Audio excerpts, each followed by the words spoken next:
Okay, so hi everyone, thanks for joining us and welcome to the book launch for the Ninth Revolution, Transforming Food Systems for Good. So we at WSPC are proud to publish such a timely, important work by Professor Sayed Azam-Ali. I'm just going to run through a few things, some housekeeping rules with everyone before I pass it on to Debbie and Sayed. So for the duration of this event, I'd like to ask if you could keep your camera off and your microphone muted, if at all possible. I'll just put these up here so you can view them. And also please note that this event will be recorded as well, so that'll ensure kind of the smooth function of the event, just so that we can get the focus on the book and its content and the author. So if you have any questions over the course of the presentation, please leave them in the chat box below, so that when we come to the Q&A session, we'll have the opportunity to put them to the author. So we're also offering 20% off the title via our website. The code was on the registration page, and I will be mailing this out to all of our participants again. And the slide here, give me 1 wee second.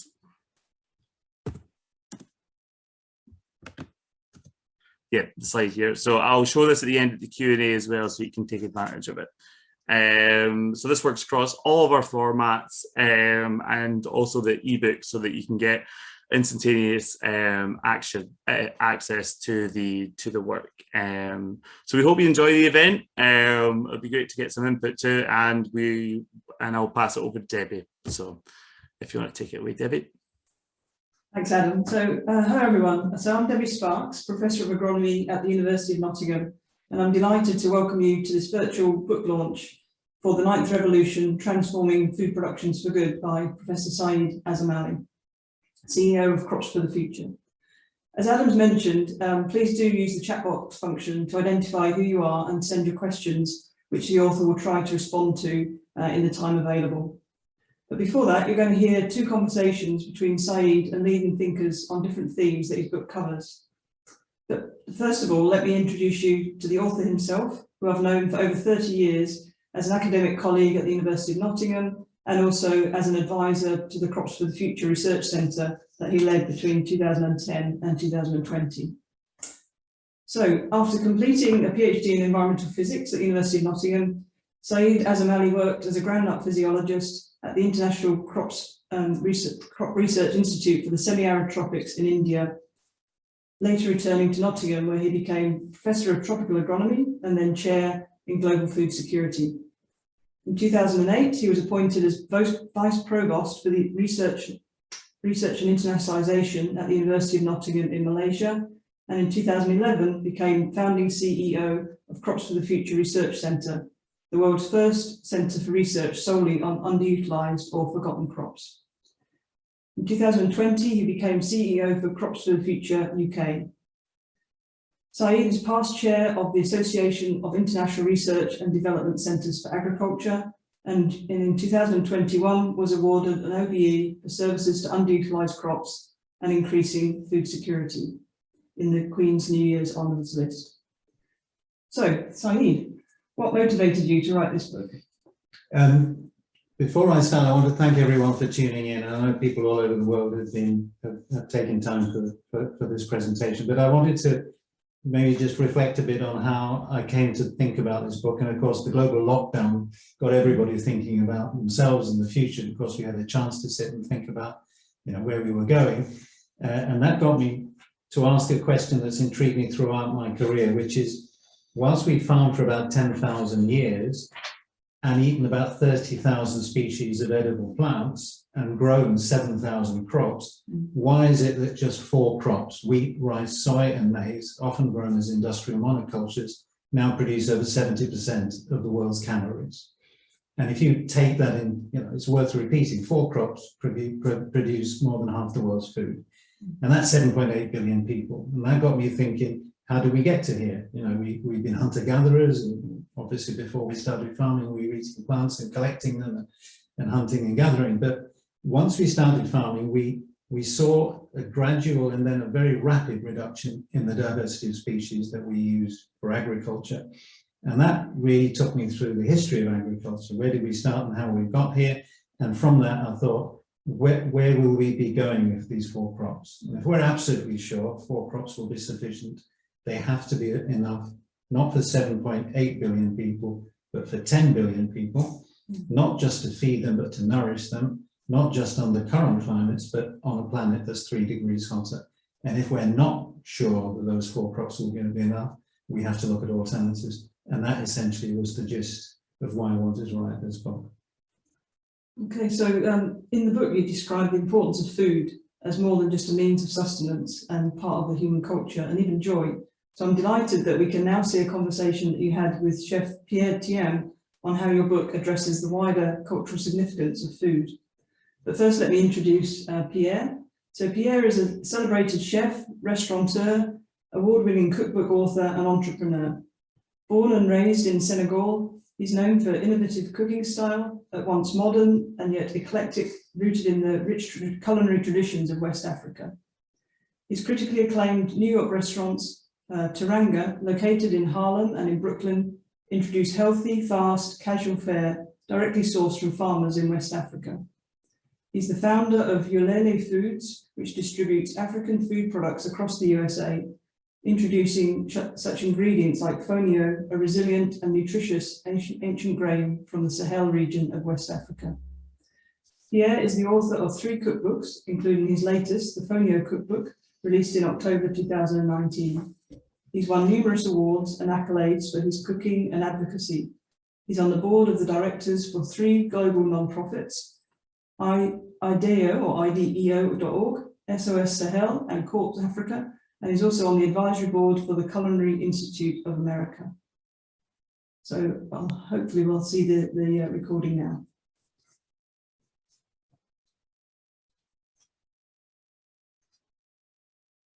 Hello, Sayed. Great to be sitting here with you. I have one question for you. What first interested you in African crops?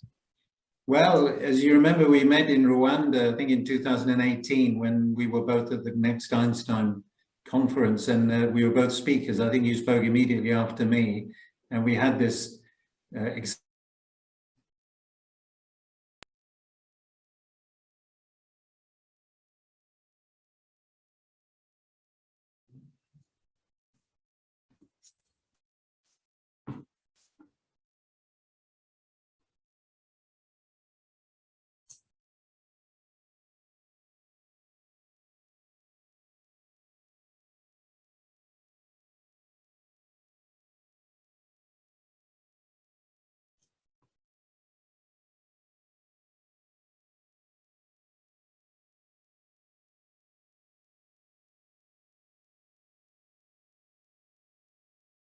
We can't do anything.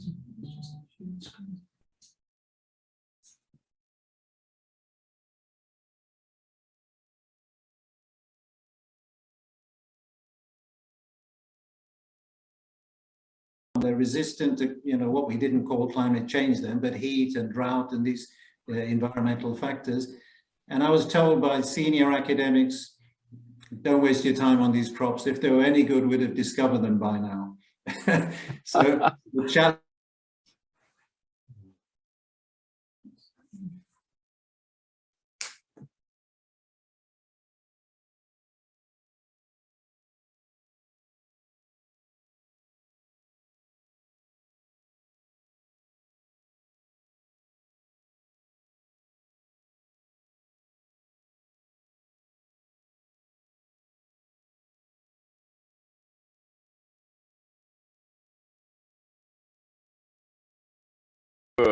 It happened to be a destination, and then that just triggered a whole series of things.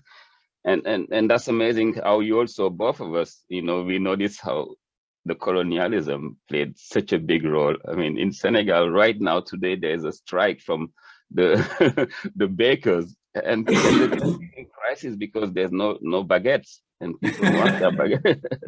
It's a serious political problem right now. It is, yeah. And we don't grow wheat. and like you said, we ignore those crops that we are growing because, you know, we've been brainwashed to believe that they.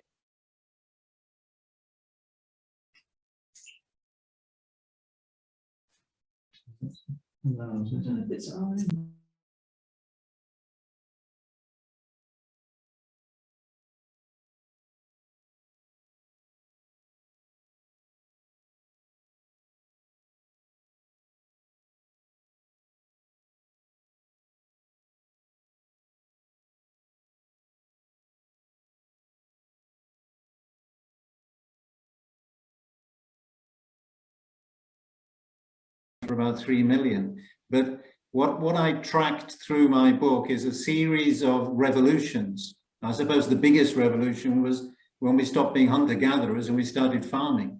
But then we had the agricultural revolution, we had the industrial revolution, we had, of course, the green revolution, which we're now really, you know, sort of the basic food system is determined by the products of the green revolution. And I looked at these revolutions because they were very dramatic changes in human history, but the cultural and the, if you like, the political direction was determined by empires. So I call these revolutions, but I then look at the empires, of course, the empires of the Fertile Crescent, and then the empire of the Roman Empire, and later the Muslim Empire and the British Empire, and they changed the habits of people. So it wasn't just about crops, it was about the things you've just mentioned, culture and status and reasons why people chose to eat crops, not because they were good or bad, but because they were seen as status symbols and desirable by different communities. And empires really influenced the way the food system now is determined. And it was supported by people like us, researchers, who followed, you know, the big crops, and they followed the culture of whichever empire they were part of. So the British Empire, of course, looked at crops it could grow around the world in the British colonies. And those crops were not indigenous to those countries. They were actually exotic. They were brought there because they actually promoted the British Empire, not the local interest of people who actually lived in those communities and had their own crops. That's interesting. So what's the state of evolution of those empires now? I mean, it's like, it's, you know, we can say colonialism was 60 years ago. And how come we're still dealing with the impact of that? Well, of course, we still have cultural colonialism and we still have historical legacies. Of course, you will know in Senegal from the French influence and in my case, the British influence. I think we're really at a very critical stage because both the empires have come to an end. We're now searching for a new way for societies to operate without being colonized. And we're also looking at revolutions because the Green Revolution has come to the end of its natural life. We can't rely on 4 crops, you know, maize, wheat, soy, and rice grown as staple crops in industrial agro, you know, monocultural systems. We really need to look beyond that. So I'm proposing in the book a revolution that actually looks at diversity and says we've lost, and we've actually foolishly lost a lot of the properties of the species and the knowledge in these species in our race for this homogeneous, uniform, you know, sort of industrial agricultural system.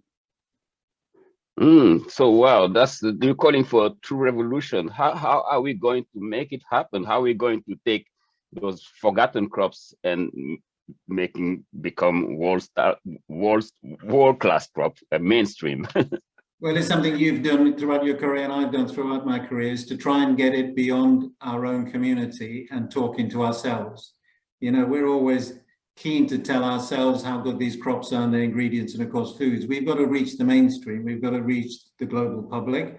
And really what we've done, and I'm really excited now that this year the Manifesto on Forgotten Foods was launched by the Global Forum for Agricultural Research.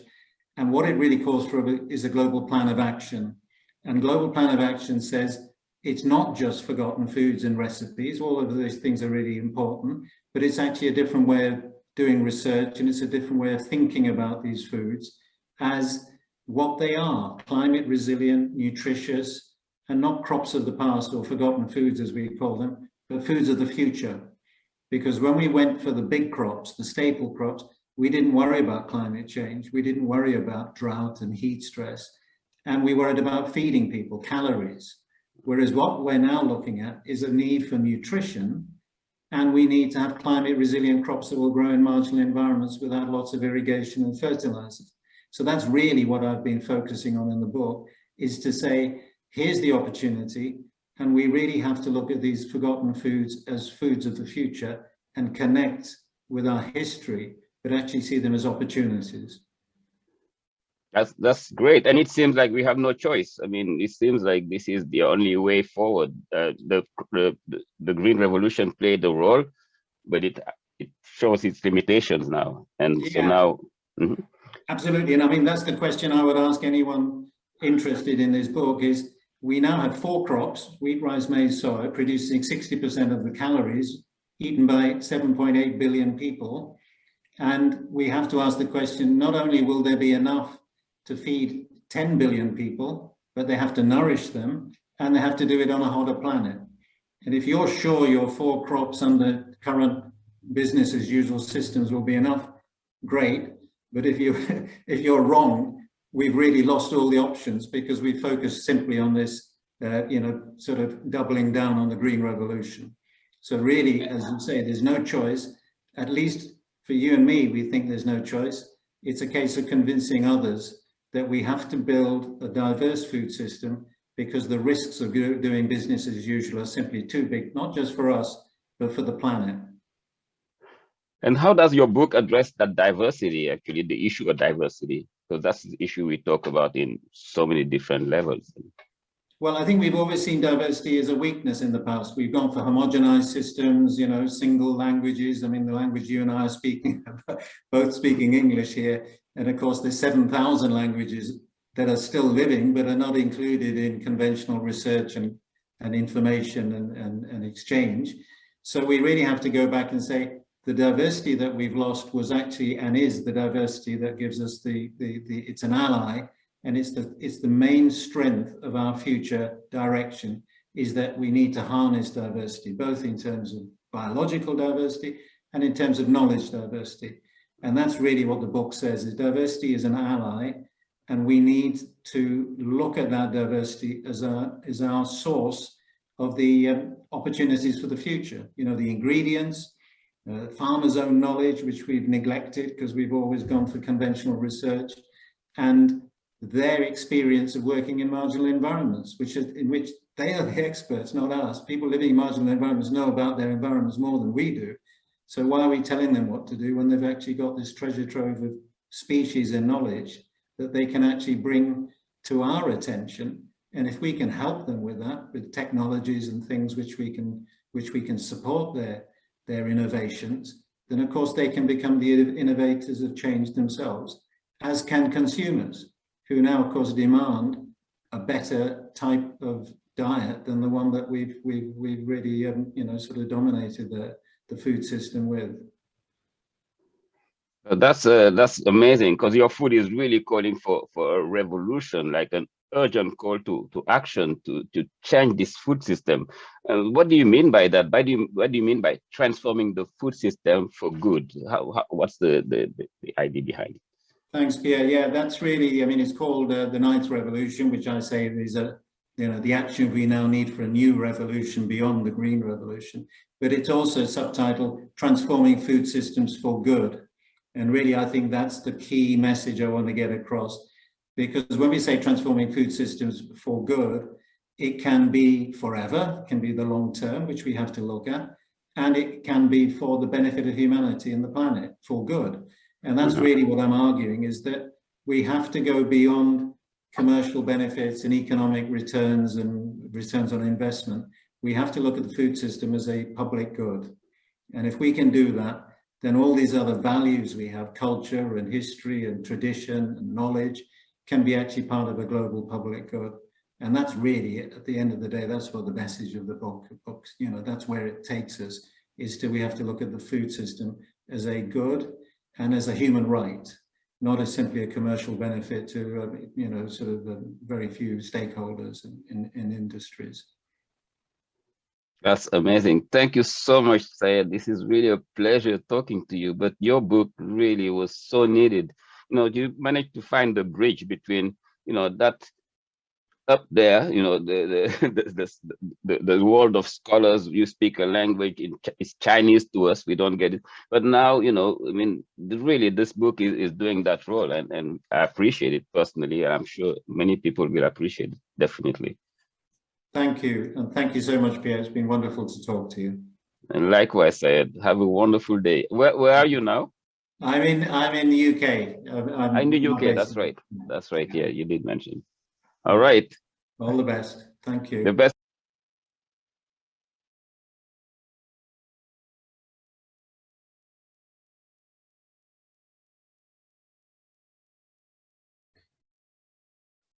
Okay, so in the conversation with Pierre, Sayed has introduced the concept of forgotten foods as a means of linking our culinary history and heritage with the need to support and nourish humanity in the uncertain future. A key to this will be the intergenerational links between young people and novel approaches with traditional knowledge and expertise.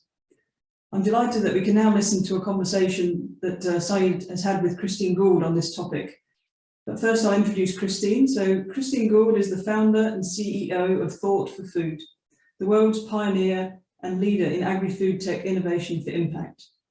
Since 2013, Thought for Food has helped to launch over 60 ventures in all regions of the world that have collectively raised over $200 million, has catalyzed the creation of over 8,000 new business concepts and built a community of over 30,000 millennial and Gen Z entrepreneurs from 175 countries, and it continues to grow every year.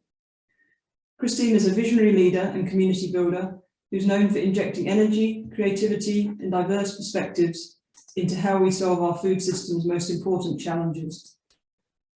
She spent her career in the agriculture industry, including head of next-gen innovation at Syngenta, and in leadership positions spanning market development, sustainability, and external affairs at multinationals, startup unicorns, and through to early-stage startups around the world. Christine sits on the advisory committee of the UN Food Systems Summit 2021. She's an Ashoka Changemaker, an advisory board member of Renature Foundation, Association for Vertical Farming, and Young Professionals in Ag Development.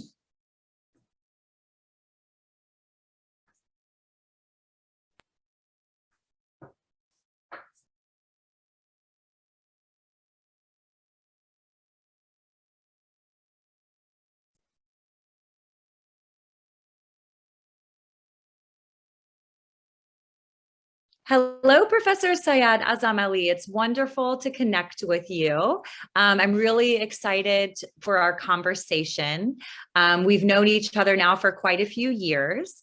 And one of the things that we discovered, I mean, from that initial meeting is that Crops for the Future, CFF, and Thought for Food, TFF, have so much in common. And even more than the fact that our names, you know, CFF and TFF sound so similar.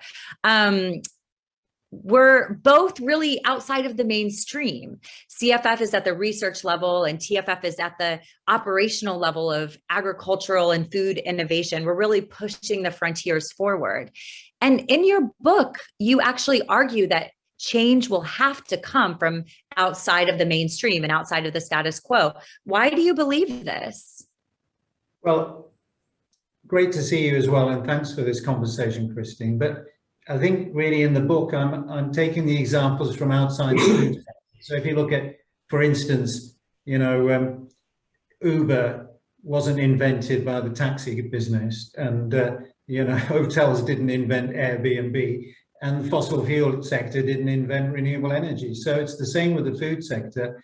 The change will come either, or both actually, from disruptive innovations and from small groups of people who are outside the mainstream, who see the need for change and persuade enough people to actually follow that and become part of that change. And in the case of the food sector, we really haven't seen that level of disruption that has taken us to the equivalent of those other big changes that we're seeing in society.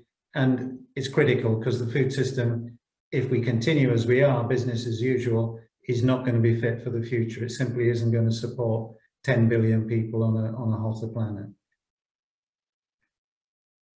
I love that point. I mean, it's disrupt or be disrupted is something that we think a lot about at Thought for Food. And so how do you actually invite disruption into this industry that, you know, has a lot of ingrained inertia and entrenched interest? So it's really great to see that you're thinking about this.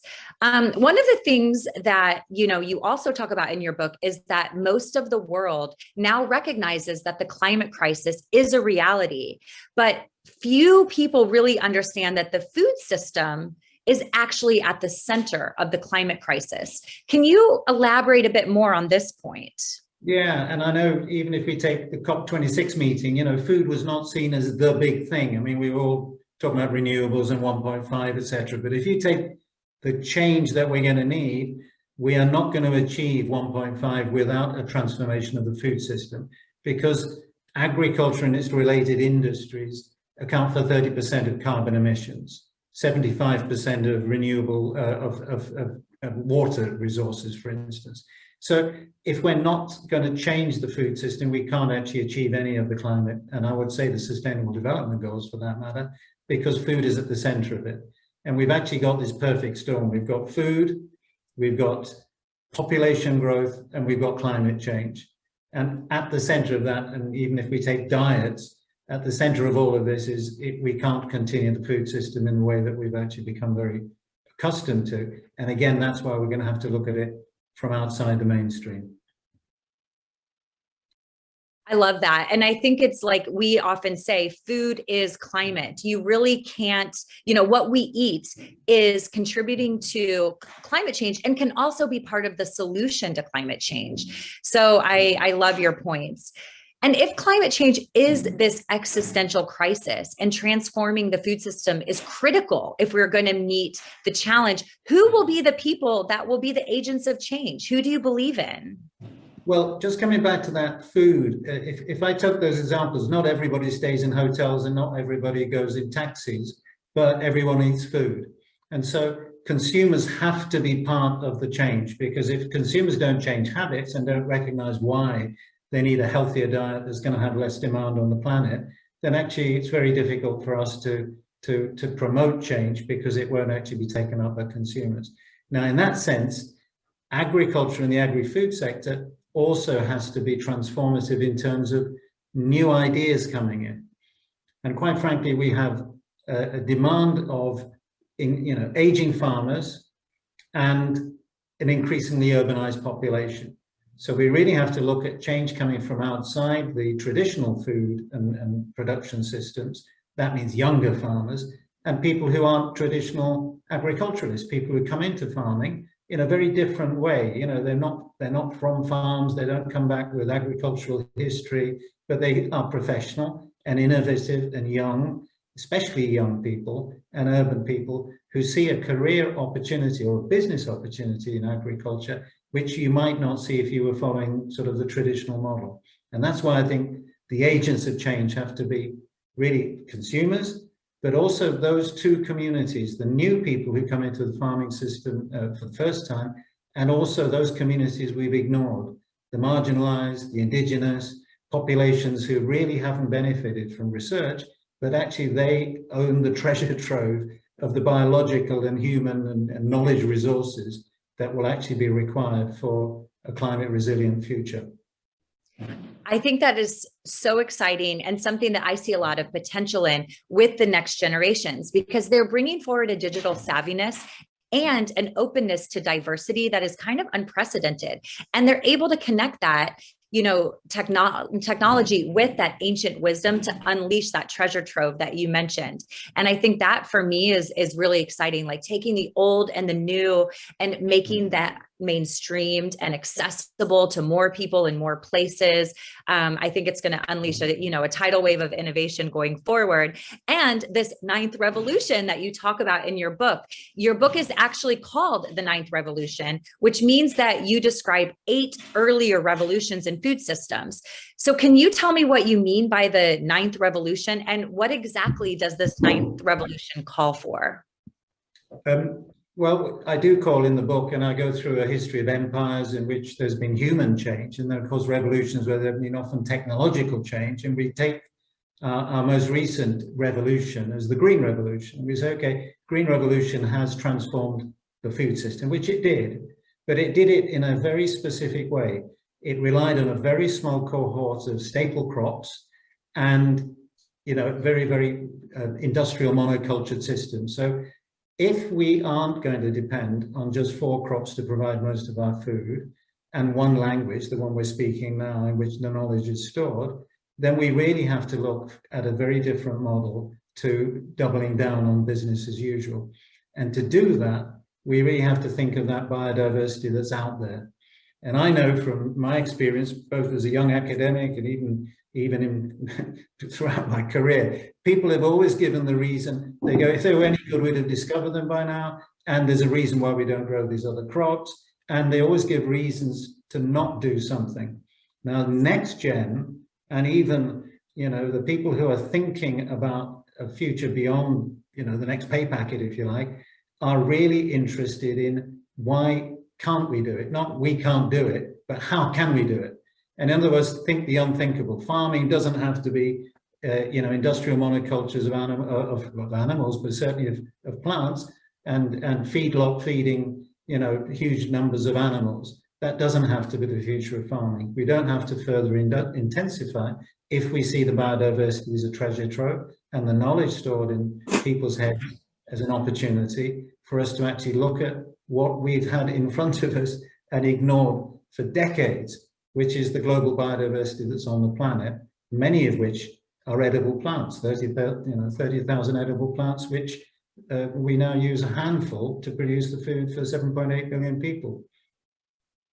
If we have the courage to, break through this inertia by asking those questions, why not? What if? And really allow our creativity and imaginations to, go wild. There's so much opportunity. Like you said, we can look at problems as opportunities, and we can look at this whole food system through fresh eyes. And I think that's really exciting. And of course, the next generations bring a lot of power to do that. But I actually think anyone of any age can do this. Actually, I mean, it's, I wouldn't say you're part of the next generation, but you're calling on people to look at the food system, through these fresh eyes and asking these questions. And, it's really exciting. So I think it's a call to action for everybody to get involved, no matter your age, your location, what you do. It's really a rally call. So in your book, you actually do provide some concrete actions that people can take to achieve this transformation. Can you elucidate a bit more about what these actions are all about?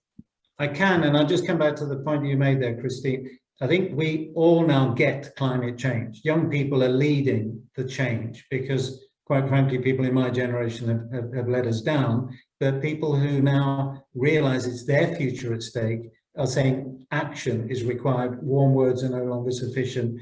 Even pledges and commitments are not sufficient. We want to see action. We haven't quite done the same with young people and people outside the farming system in terms of food, but we're seeing that. We're seeing people now saying, we want healthier diets. We want less damage to the environment from farming. We want, resources that we now see as being wasted, being used more efficiently. Now, if that's the case, we need to have actions. And that's really what the whole book was about. And I sat down writing the book to say, there's no point in saying the world's coming to an end and, food is a crisis. We have to look for the options that give us actions that will deliver this 9th revolution. And I actually identified 9 actions. And they're collective actions. In other words, we've all got to be involved in them. They won't be done by a technology company that comes up with a solution and we just follow. And those collective actions, I'm not going to go through all of them, but they relate to things like better genetic resources, so that we've got these plants, but have we improved them? Are they sufficient and good enough quality for us to actually use for future food systems? How do we actually get a knowledge system for these thousands of crops? We can't just say they're good if we haven't got the evidence for them. We've got to provide that. We can use digital tools, and the digital tools are where young and savvy people can bring new technologies to actually expertise that we already have in people's heads and knowledge that we already have, but we don't have these tools available. Even things like blockchain and traceability. We want to know where our food comes from. We want to know, actually, is that food what it says on the tin or on the label? And if it is, is it coming from a sustainable source, and is it going back to the community who grow these crops that benefit from this? And I think the whole thing is underpinned by a rethinking of our research and education systems. So we need to think about schools, school curricula that actually have, we don't teach agriculture in schools, which is crazy. And we don't teach proper food science in schools. And now if we can build that together and have not just edible gardens and schools actually growing food, but actually growing diets, growing, much healthier diets for school children, they can teach their parents about how to eat healthily and more sustainably. So I think all of these things are collective actions, but critical to that is not collective actions on the existing model, but collective actions on this diversity model, because given the challenges we've got to make diversity our ally, not our enemy. And that's really why we have to think outside the traditional research and education system. If you take research, it follows where the priorities are already, the big crops and the big systems and monocultures. Actually, researchers to say, no, we've got to think outside that. Why not grow more crops? Why not look at diverse diets? Why not look at new ways of producing crops that are outside fields and farms, on landscapes, on rooftops, in sort of urban backgrounds? All of these areas can be new agricultural systems, but the research actually has to underpin that and give opportunities for people to actually empower themselves with technologies which we can bring to them if we're not in the same research and education environment that we've become very familiar with. I mean, every single point that you're saying resonates so strongly with me. We're seeing this kind of return to the power of diversity and decentralization and, constant experimentation happening in all kinds of sectors. And it's time to bring that ethos into agriculture so that we can create this ninth revolution. Your book is absolutely amazing. Everyone needs to go out and read it. It's about transforming food systems for good. I love the double entendre there because it's for good and for good. And everyone should go read this immediately. It will open your mind. It gives you concrete actions to take. And it's really that, that pièce de la résistance our generation needs to know how to build a better future for all. So thank you so much for your time today, Professor Sayed Azam-Ali, and we can't wait to, spread the word and get everyone reading your book everywhere in the world. Thanks, Christine. Enjoy. Thanks. Bye-bye. Bye.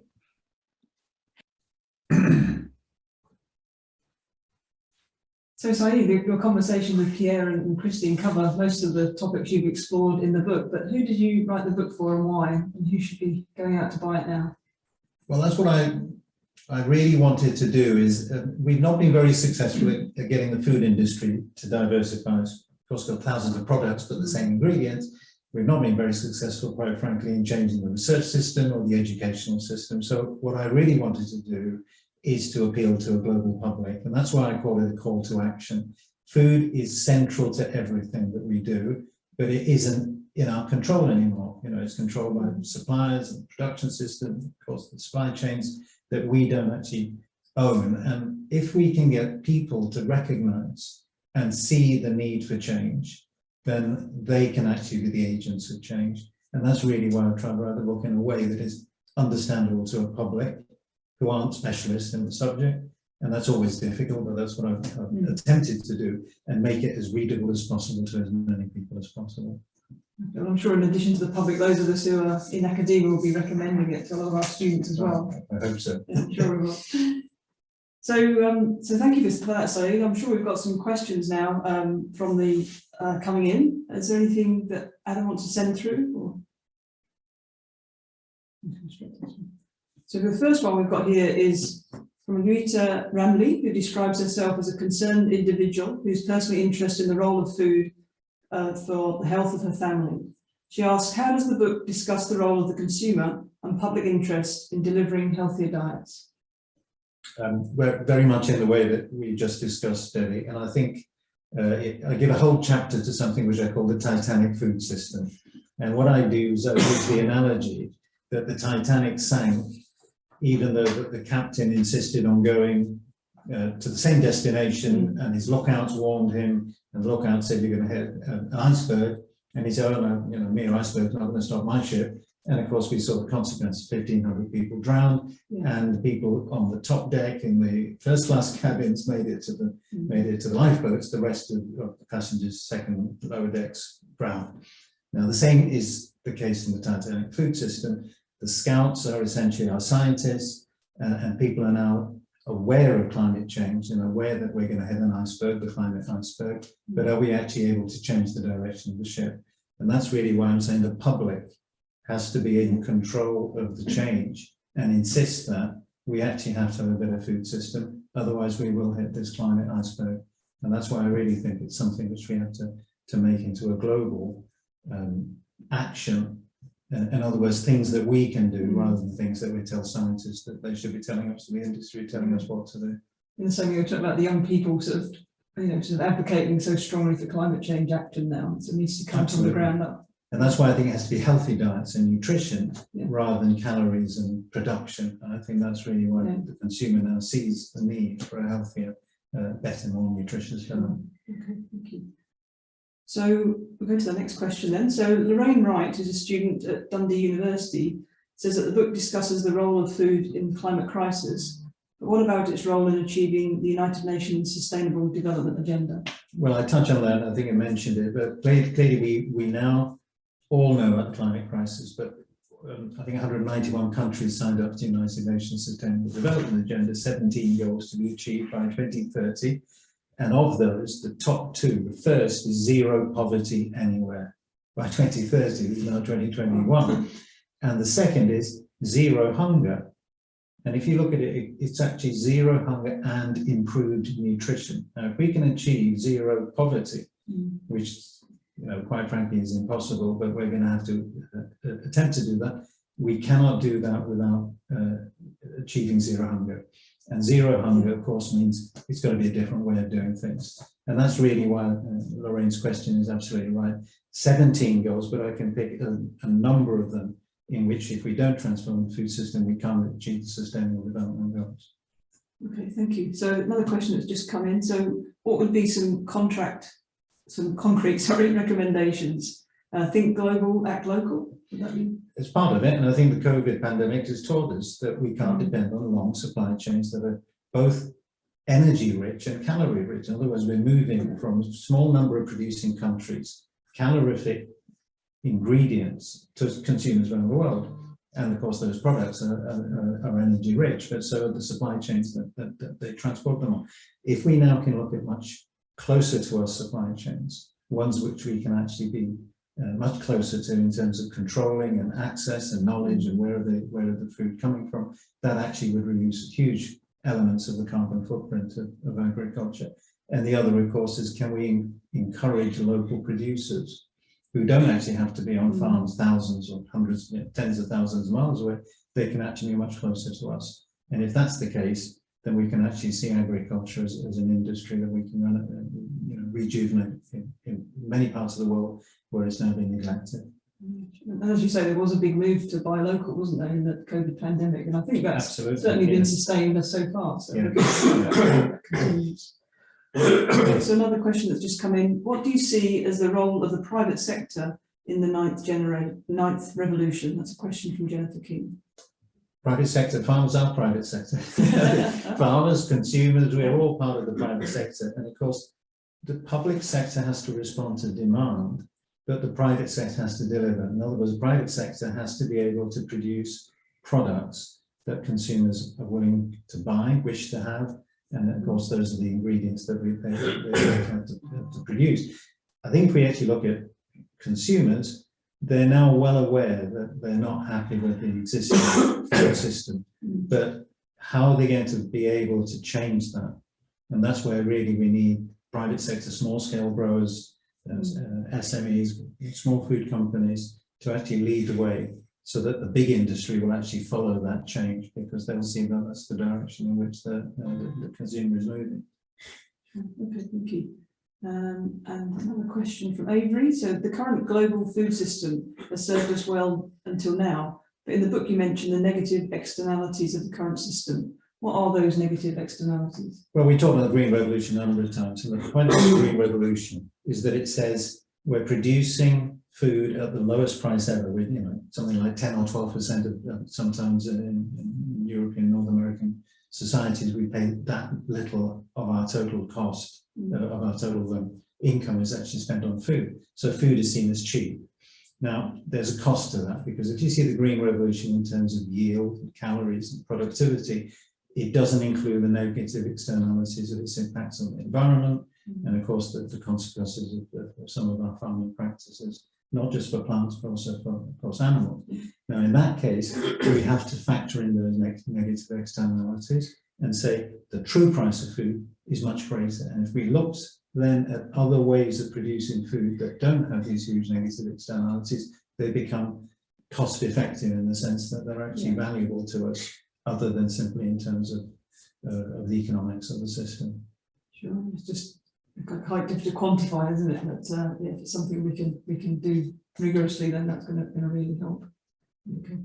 Do you know how we're doing for time, Adam? Are we okay for another question? Yeah. Okay. Yeah, you're okay for another question. Okay, so I've got another one that's come through here. So from Joe Cherry, who's involved in investment finance, who asks, how does the book relate to the issues of ethical investments in the food system, for example, through environmental, social and governance principles?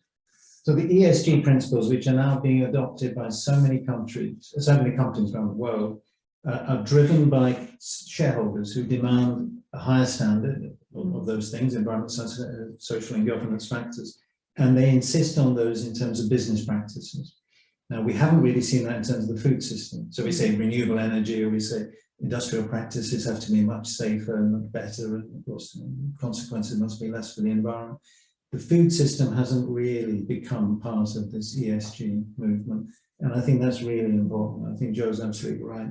If we now can factor in ESG principles into the food system, and it's a whole supply chain, not just the produce and you know, the supermarket, the whole supply chain, in terms of, is it actually all of those things that we now define as desirable have now got to be a requirement in terms of the business practice of the food system, then of course we've got a very much different model in terms of how we can behave in terms of food production. Okay, thank you. What we've got here. So from Robin Matthews, what are the implications of growing more of these underutilised crops on land use? So presumably more land will be required. So what does this mean for tropical forests and other natural ecosystems? Thanks, Robin. I think I touched on it earlier. We don't have to grow staple crops as monocultures on farms. And one of the advantages we have with underutilized crops is very often they grow in marginal environments, they grow in landscapes, they don't grow in conventional farming systems, and they grow as not as monocultures, but as multiple crops. So this idea of taking land that would otherwise be marginal for agriculture, and it's increasingly marginal for major crops because of climate change, drought and heat stress. If we can actually start looking at environments which are not suitable for the major crops, we can actually find opportunities for those underutilized crops, which can perhaps never get the yield of the main crops, but produce nutritious ingredients and be environmentally beneficial.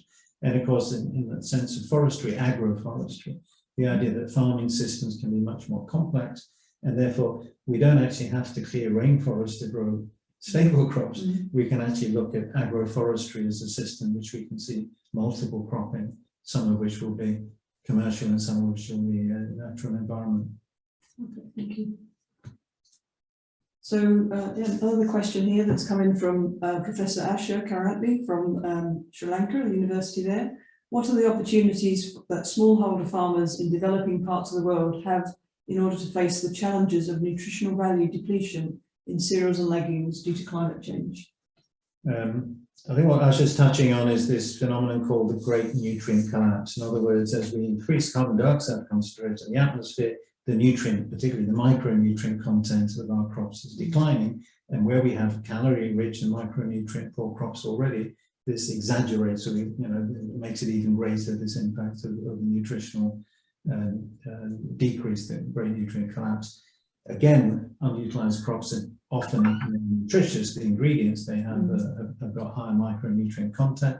Will they remain high under high CO2 environments? Well, we have to test that. But the idea that we can produce more diverse diets, and as an incentive for smallholder farmers, that they shouldn't be paid just on yield, they should be paid on the nutritional value of the product. And therefore, if they're producing more nutritious crops, it needn't be simply their yields will be lower and therefore they're going to get less from the main, compared to the mainstream crops. So I think the reward system for minor and underutilized crops has to be their nutrition and environmental value as well as simply their calorific yield.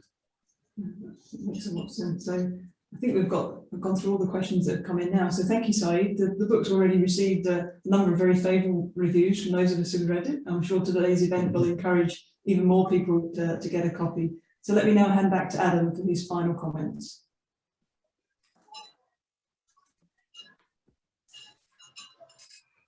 Hi everyone.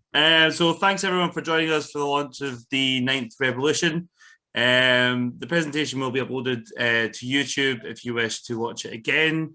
I'll also follow up, as I said earlier on, with everyone with the discount code and a link to our website. So I'll make sure that everybody receives that just to follow everything up. And a massive thanks to Sayed and Debbie for conducting the event. I'm sure we all learned something really important, and to go out there and to obviously start small, change the world, take it bit by bit. And again, thanks for everyone to join us. So yeah, round of applause, a virtual round of applause. Right, and yeah, it was good having everyone, and yeah, I'll follow up with everyone soon. Yep, right, thanks to say that. Great. Thank you. Bye-bye. Bye. See you later on. Bye. Bye.